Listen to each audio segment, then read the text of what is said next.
चार चीजें जो मरने के बाद मनुष्य के साथ जाती हैं, लेकिन सब कहते हैं कि व्यक्ति के मरने के बाद कुछ भी साथ नहीं जाता, सब यहीं पर धरा का धरा रह जाता है। आदमी खाली हाथ इस दुनिया में आता है और खाली हाथ ही इस दुनिया से चला जाता है। दुनिया में ऐसी कई बातें प्रचलित हैं, लेकिन गरुड़ पुराण में कहा गया है कि मनुष्य इस मृत्यु लोक में ना तो खाली हाथ आता है और ना ही यहाँ से खाली हाथ जाता है। लेकिन प्रश्न ये उठता है कि मनुष्य क्या लेकर आता है और क्या लेकर जाता है।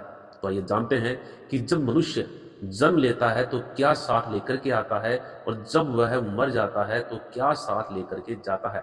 अतः पूरी जानकारी के लिए वीडियो को अंत तक ध्यान से अवश्य देखें और साथ ही वीडियो को लाइक और शेयर अवश्य करें। नमस्कार, स्वागत है आप सभी का एक बार फिर से। दोस्तों, गरुड़ पुराण में कहा गया है कि मनुष्य अपने जन्म के दौरान जो भी कुछ साथ लाया है वो सब तो वो वापिस अपने साथ लेकर के ही जाएगा, परंतु वह वो भी साथ लेकर के जाएगा जो उसने यहाँ रह करके इस जन्म में अर्जित किया है। अब क्या क्या साथ लाया था और क्या अर्जित किया है, ये सब जानना बेहद जरूरी है। तो चलिए बिना देरी किए जानते हैं। दोस्तों, मनुष्य जब जन्म लेता है तो अपने साथ चार चीजें लेकर के आता है। पहला है संचित कर्म, दूसरा है जागृति, तीसरा है स्मृति और चौथा है सूक्ष्म शरीर। अब इसमें संचित कर्म क्या है, चलिए उसको विस्तार से जान लेते हैं। दोस्तों, गरुड़ पुराण के अनुसार मृत्यु के बाद मात्र यह भौतिक शरीर ही नष्ट होता है, जबकि सूक्ष्म शरीर जन्म जन्मांतर तक आपके साथ जुड़ा रहता है। यह सूक्ष्म शरीर ही जन्म जन्मांतर के शुभ और अशुभ संस्कारों का वाहक होता है। संस्कार यानी कि हमने जो भी अच्छे और बुरे कर्म किए हैं वे सभी और हमारी अच्छी बुरी आदतें संस्कार में आती हैं।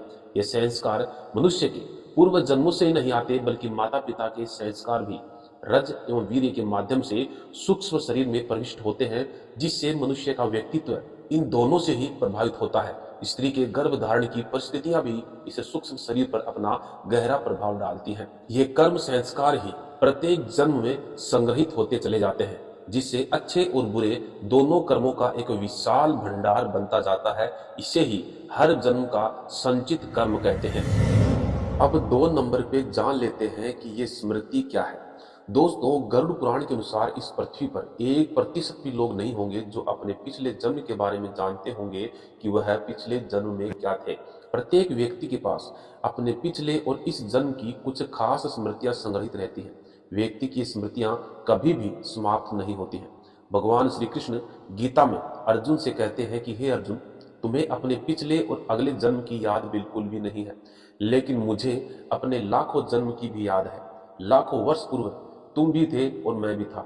किस जन्म में तुम क्या थे ये सब मुझे ज्ञात है, और अगले जन्म में तुम क्या बनने वाले हो यह भी मुझे पता है, क्योंकि मैं तुम्हारे संचित कर्मों की गति भली भांति देख पा रहा हूँ। अतः यह कहना होगा कि जब व्यक्ति जन्म लेता है तो वह अपने पिछले जन्म की स्मृतियां भी अपने साथ लाता है, लेकिन वह जैसे जैसे बड़ा होता रहता है उन स्मृतियों को भूलता चला जाता है। अब भूलने का अर्थ यह नहीं है कि वे स्मृतियां सदा के लिए ही मिट गई।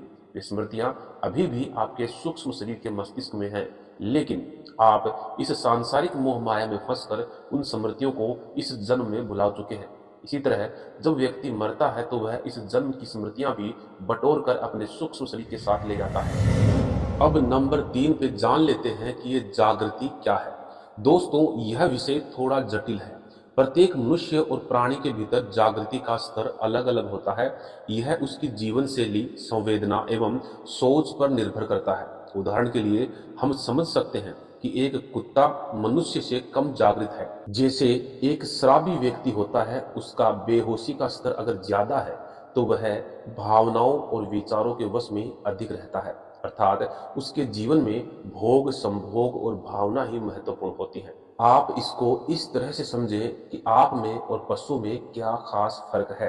आप कपड़े पहनते हैं और थोड़ा बहुत सोचते हैं, लेकिन बाकी सारी की सारी वही प्रवृत्तियां हैं जो एक पशु में होती है, जैसे ईर्ष्या, काम, भूख, प्यास, लालच, मद आदि तरह की सभी प्राथमिक प्रवृत्तियां। मनुष्य के अलावा अन्य प्राणियों को सिर्फ प्राणी इसलिए कहते हैं कि वे प्राण के स्तर पर ही जीते हैं और प्राण के स्तर पर ही वे मर जाते हैं। उनका मन ज्यादा सक्रिय नहीं रहता। मनुष्य में मन ज्यादा सक्रिय रहता है, इसलिए वे मन की भावना एवं विचारों में अधिक खोए रहते हैं। वे मानसिक हैं और मन से ऊपर उठने पर ही जागृति शुरू होती है। जागृति का प्रथम चरण बुद्धि, द्वितीय चरण विवेक और तृतीय चरण आत्मावान होने में है।